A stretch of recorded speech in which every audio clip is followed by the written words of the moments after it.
さあ変わっては5年目のシーズンに挑む愛媛 FC の話題です。今日は新たにチームに加わったこの人に注目しました。チームで初めてのフィジカルコーチ、フラーノ・フルカッチコーチです。岡田さん、このフィジカルコーチっていうのはどういうことをするんですか？選手の体力強化を主な仕事とする専門コーチで、ヨーロッパや南米のチームはもちろんのこと、J リーグでも多くのチームが採用しています。初めてのフィジカルコーチ、しかも外国人のコーチがどんな取り組みをしているのか取材しました。久保記者の報告です。今シーズンの愛媛 FC を担う新加入選手を紹介する発表会。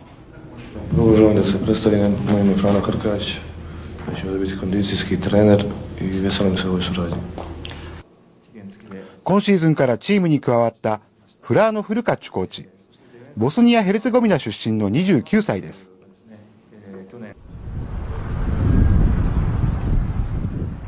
ヨーロッパのチームでバルバリッチ監督の下で働いていた経験があり、監督たっての要請で愛媛 FC に加わりました。フルカッチコーチは愛媛 FC にこれまでいなかったフィジカルコーチとして主に選手の体調管理や体力強化を担当します。Naravno, cilj fizičke pripreme je da se na utakmici trči duže i trči brže. I sada svaki klub, svaka ekipa diktira kako da se rade pripreme. Znači, određeni igrač zahtijevaju određene sposobnosti, neki su brži, neki su spori. Ja moram da se prilagođava njima i uvjetima, naravno, u klubu i razini koju klub ima. 選手の体力を強化することは怪我を少なくすることにもつながります。このため J リーグでもほとんどのチームがフィジカルコーチを採用しています。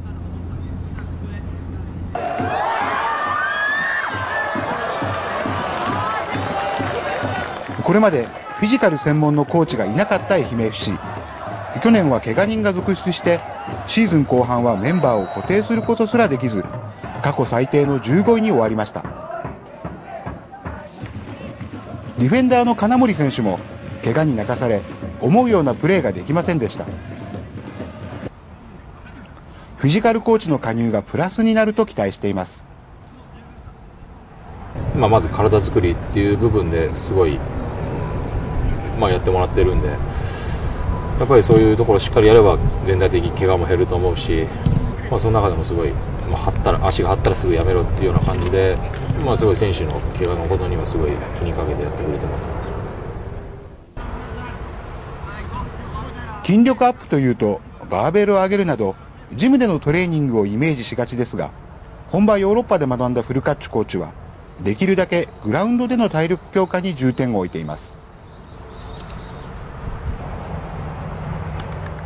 下半身を鍛えるための運動を少しずつ形を変えながら何度も繰り返します。ポイントを絞り込んで徹底して強化するのがフルカッチ流のトレーニングです。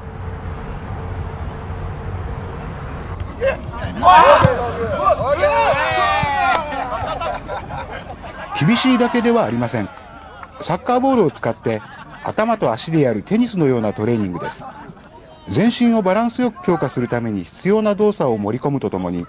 選手たちに楽しみながらリラックスしてもらおうという狙いもあります。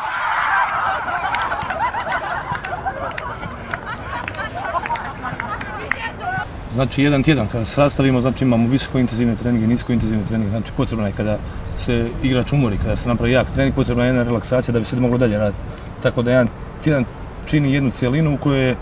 mi ovaj tjedan smo imali 10 ili 11 treninga. Znači, ne mogu svi treninzi biti jednako jaki i jednako slabi, znači mora biti nekad visoko, nekad nisko intenziteta. チームを率いるバルバリッチ監督はフルカッチコーチの指導がチームを飛躍させるための条件を整える上で不可欠だと考えています。Gledajte, rad je praktično zajednički. Međutim, ono što hoćemo da postignemo, znači dobru fizičku spremu, znači prvo da igrača dignemo na željenu razinu i onda normalno da tokom prvenstva, odnosno zavisno od broja utakmica, opterećenja, da tu razinu znači zadržavamo na jednom optimalnom, kako bih rekao, nivou, tako da bi igrači utakmicu mogli ući na jednom maksimumu i onda da ostavimo preko zajedno sa svim ostalim elementima i maksimalnom uspjehu. チームに初めて加わったフィジカルコーチ。どこまで体力強化を図り、怪我のないシーズンにできるのか、すでに戦いは始まっています。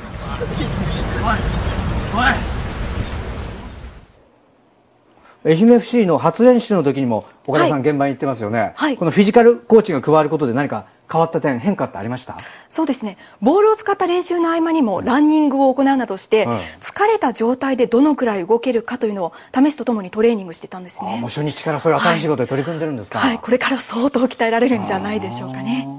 愛媛 FC は来月2日から鹿児島でキャンプを行い、J リーグのチームと練習試合を行うなどして3月7日ホームでの開幕戦に備えることにしています。愛媛 FC 昨シーズンは怪我人の多さにも流されたじゃないですか。はい、だからフィジカルコーチの経験、手腕がどう発揮されるか楽しみですね。そうですね。以上スポーツコーナー岡田留美さんとお伝えしました。